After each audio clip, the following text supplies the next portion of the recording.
नमस्कार. आज आपण आहोत इचलकरंजीमध्ये आणि इचलकरंजीमधले जे सगळ्या इचलकरंजीचं लक्ष लागलं होतं आणि ज्या भागावर आमदारांचं देखील प्रेम जास्त होतं अशा भागातून ह्यांनी 3 सीटा निवडून आणलेल्या आहेत. आपण जाणून घेणार आहोत संजय तेलनाडे यांच्याकडून. सर, जे यश तुम्हाला मिळालेलं आहे हे यशाचं श्रेय तुम्ही कोणाला देताय? हे यशाचं श्रेय पूर्ण मी मंगळवारपेठ परिसरानं मला जास्त उचलून धरलं. पूर्ण भागातील सगळ्याच लोकांनी माझ्यावर जास्तीत जास्त विश्वास ठेवून आज पूर्वीच्या मतदारसंघ म्हटला तर माझा एक 20 ते 25% होता आणि वाढीव 75% मला नवीन भाग होता. तरी देखील मंगळवारपेठ परिसरानं मला उचलून धरले. एवढं प्रेम संजय तेलनाडेंच्यावर तरुण पोरं का करतात? पूर्वीपासूनची आमच्या कामाची पद्धत जर बघितली तर आधी योग्य पद्धतीनं आमचं सगळं काम चालू आहे आणि भागामध्ये देखील मोठ्या प्रमाणामध्ये आमचं काम असल्यामुळं आजपर्यंत पहिल्यांदा ज्या वेळेला मी नगरपालिकेला उभारलो त्यावेळेला मी एकटा निवडून आलो. दुसऱ्यांदा इलेक्शन लढवले त्यावेळेला 2 जण आलो आणि आता तिसऱ्यांदा लढवले त्यावेळेला घरातले आम्ही आता 3 जण आलो. म्हणजे हे तुमचा आलेख चढता आलेख आहे. हां, चढता आलेख असं आपण म्हणावा. होय, चढता आलेखच आहे. पुढच्या आमदारकी पण लढणार कसं आहे? आत्ता तर काय डोक्यात काय म्हणजे सध्या तरी डोक्यात तसं काय विषय नाही आहे.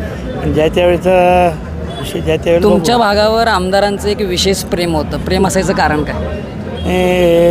भविष्य काळामध्ये बाबा पूर्वीपासूनच माझं म्हटलं तर यंग लॉबी आज मोठ्या प्रमाणामध्ये इचलकरंजी शहरात आमच्या भोवतीने जी असते.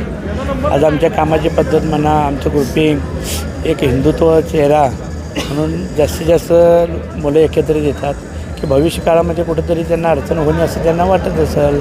आणि ह्या वेळेला माझ्या प्रभागामध्ये किमान एक शेवटच्या 2 दिवसामध्ये जर मी 7 कोटी रुपयाचं वाटप त्यांनी केला.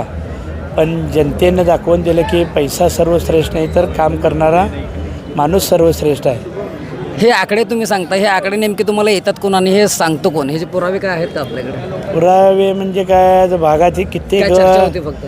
चर्चा म्हणजे आज कित्येक मतदार येत होते की आम्हाला मताला 4-4 हजार रुपये तर द्यायला येत आणि आम्ही ते घेऊ काय करू.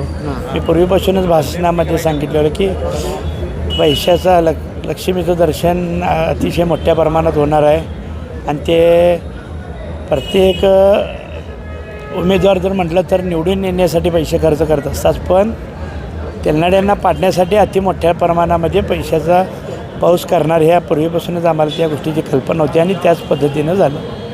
संजय तेलनाडेला पाडण्यासाठी एवढा पैसा किंवा एवढी ताकद लावली जाते. संजय तेलनाडेचं नेमकं असं काय आहे की एवढी मोठी ताकद लावावी लागते? आमदारसारख्या माणसाला तिकडे लक्ष घालावं लागतं. प्रत्येक वेळेलाच त्यांनी पहिल्यांदा ज्या वेळेला आम्ही निवडून आलो त्याच वेळेला आम्ही एकत्रित होतो. नंतरचं दोन्ही काळ जर बघितलं असं तर आम्हाला पाडण्यासाठी काय आमदार वगैरे काय मोठ्या प्रमाणात दोन्ही वेळेला होते. मागच्या टर्मला देखील आणि ह्या टर्मला देखील की आमचं काम बोलतं आहे तिथं, बाकी काय काम बोलते. नक्कीच गड जिंकता आला पण सिंह काय जिंकता आला नाही. मी सिंह हे गावभागला म्हणतो आणि गड पूर्ण इचलकरंजीला म्हणतो. आमदारांना गड जिंकता आला पण आमदार सिंह जिंकू शकले नाहीत. नेमकं कारण काय?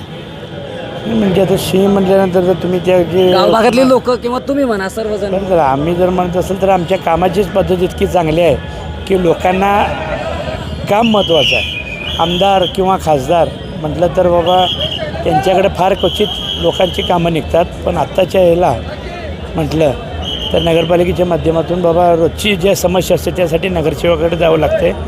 त्यामुळे लोकांनी कामाला महत्त्व दिलं. येत्या काळात तुमच्याकडनं कामं दमदार होणार.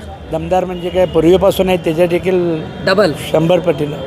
नक्कीच मित्रांनो, येत्या काळामध्ये कामं दमदार होणार आणि ह्या जे यांच्यावर प्रेम आहे हे तरुण पिढीचं प्रेम आहे, तिथं असणाऱ्या लोकांचं प्रेम आहे. ह्याच्यामुळं संजय तेलनाडे हे निवडून आले त्या भागातून. इचलकरंजीहून प्रवीण आंडे, पाहत रहा वायरलेस मराठी. धन्यवाद.